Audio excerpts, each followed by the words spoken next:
So I do have this theory about the predicting the future, which is that the most interesting outcome is the most likely,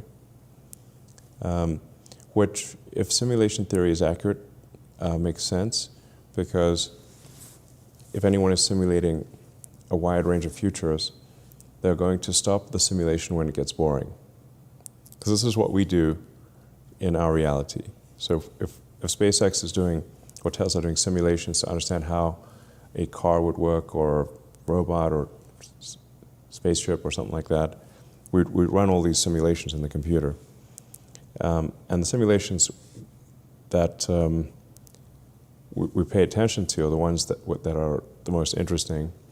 Like the simulation where everything goes right on the rocket, we actually don't pay attention to, because that's not the everything goes right simulation is fine. So we actually test when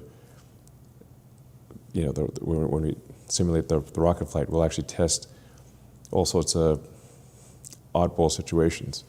But we don't test it, we don't have the simulation be totally wrong, because, I mean, like if the rocket just explodes immediately, that's also not interesting.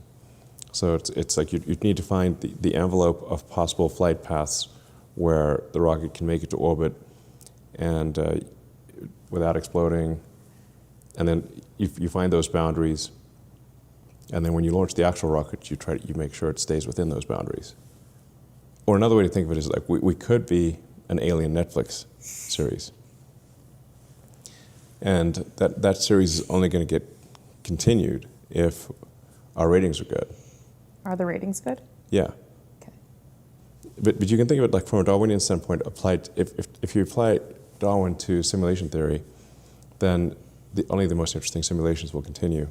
Therefore, the most interesting outcome is the most likely, because it's either that or annihilation.